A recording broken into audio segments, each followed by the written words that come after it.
Olá, meu nome é Pamela, eu sou biomédica, especialista em hemoterapia, faço parte do Comitê de Avaliação Técnica da Avaliação Externa da Qualidade e hoje eu vou falar um pouquinho sobre controle de qualidade interno e externo em imunematologia. Em 2016, o Ministério da Saúde publicou a Portaria 158, que diz respeito à regulamentação de procedimentos técnicos em hemoterapia. E nessa portaria, lá no artigo 22, diz que o serviço de hemoterapia estabelecerá um programa laboratorial de controle de qualidade interno e participará do programa laboratorial de qualidade externa, também conhecido como proficiência, a fim de assegurar que as normas e os procedimentos sejam apropriadamente executados e que os equipamentos, materiais e reagentes funcionem corretamente, a fim de garantir, então, a segurança transfusional. Então, para que serve o controle de qualidade interna? Para que ele foi implantado? Ele deve, na verdade, ser implantado nos laboratórios de rotina hemoterápica porque ele serve para avaliar, para monitorar em tempo real se o desempenho do laboratório ele é estável, para fazer um controle na reprodutibilidade e garantir a precisão dos testes, permitindo, então, caso seja necessário, uma ação corretiva imediata. Além disso, ele ajuda no controle dos materiais, equipamentos e métodos analíticos, ele serve de alerta quanto à mudança de estabilidade dos processos, ele previne a liberação de resultados não conformes e ele auxilia, assim, no processo de melhoria do serviço.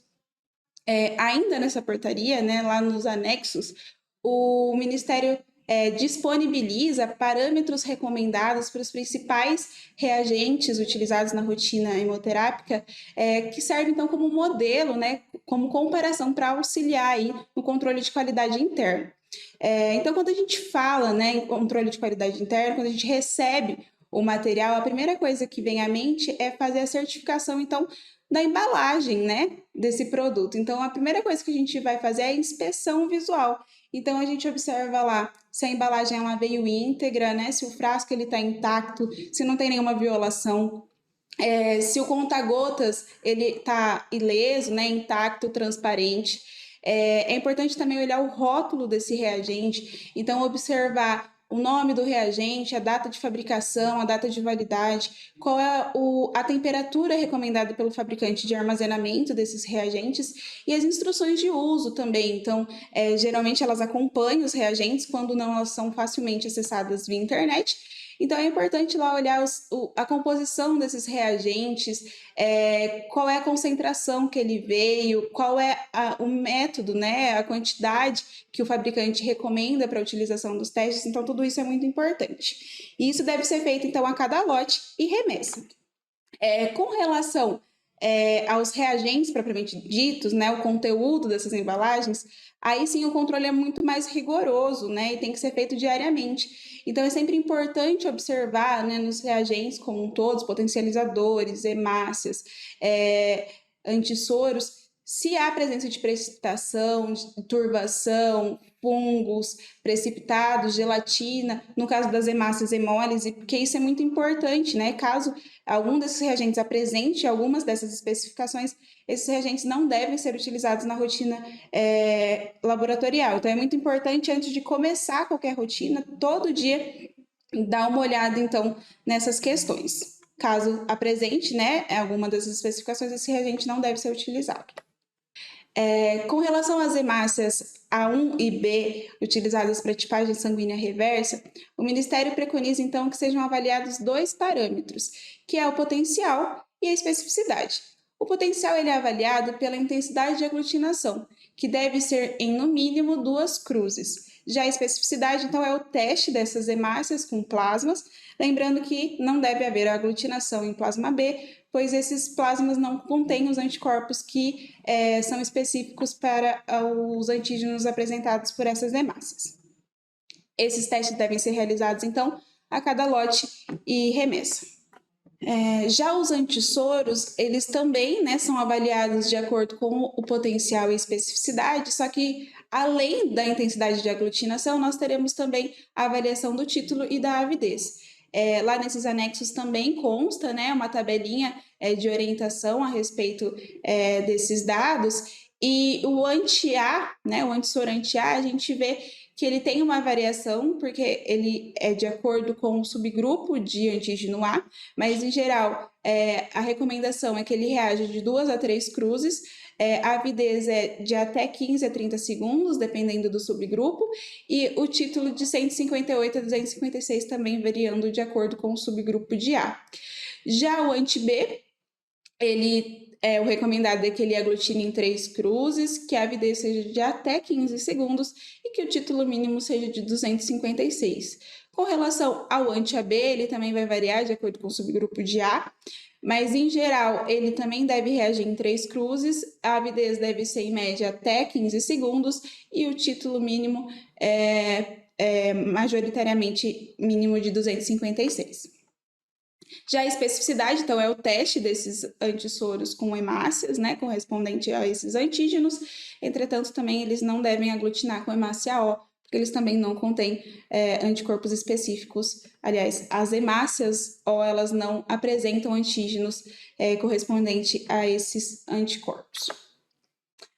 Com relação ao antissoro RHD, ele também segue os mesmos princípios dos demais antissoros, reagindo, então, o esperado é que reaja a 3 cruzes, a avidez até 30 segundos e o título de 32. E a especificidade também é a reação deles com hemácias ORHD positivas e não aglutinação com hemácias ORHD negativas.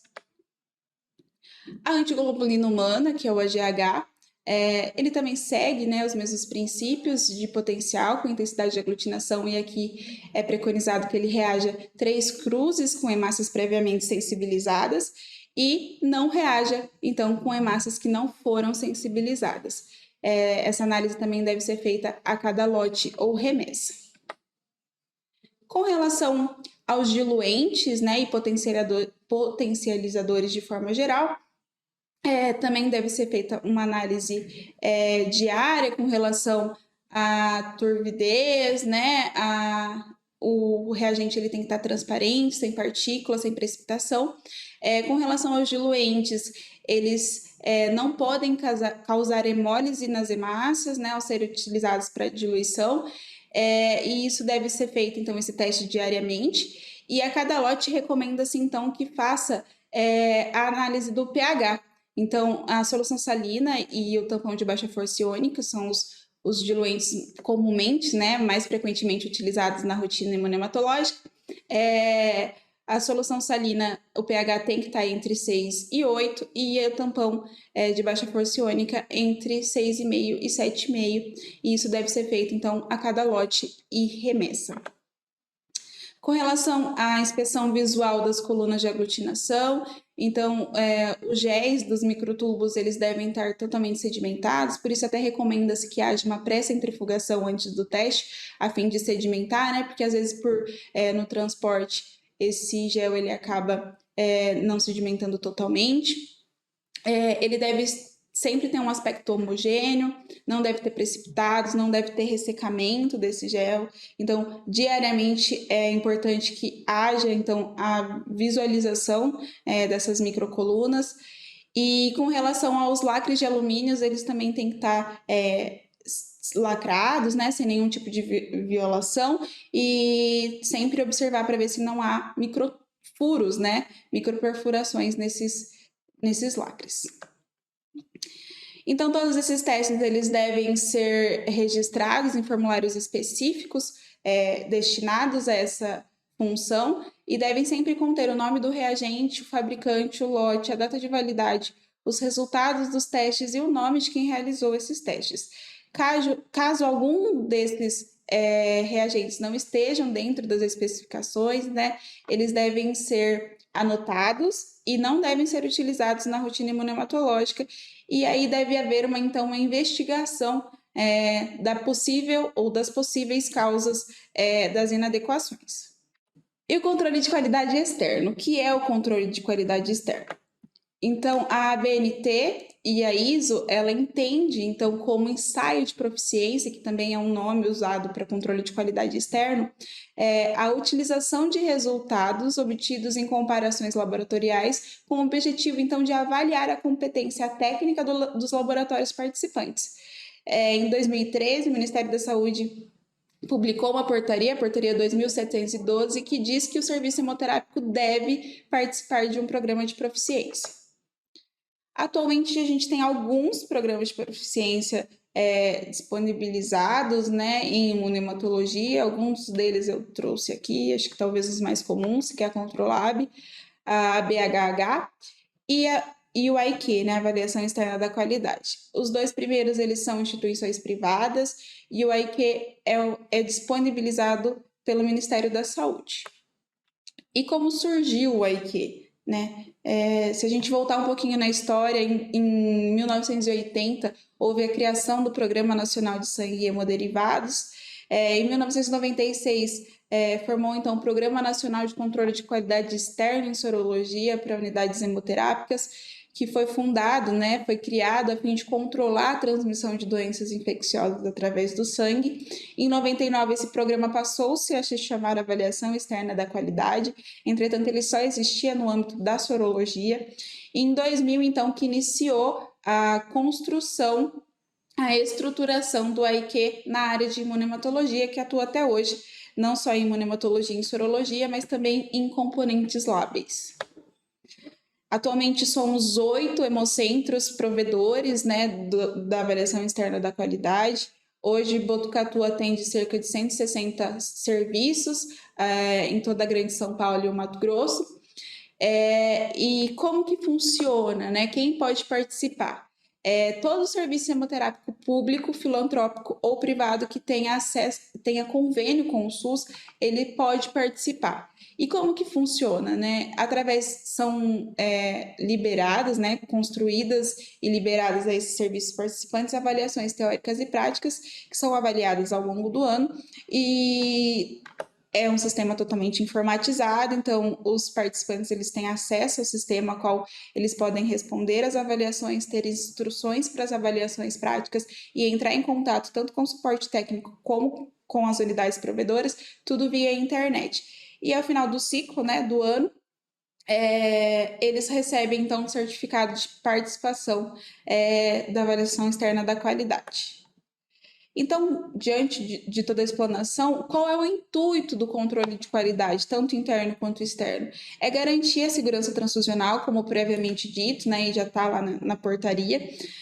Também realizar um treinamento técnico-científico, então ter profissionais capacitados, né, tanto para atividades de rotina laboratorial como pensantes, e a melhoria, então, na qualidade do serviço.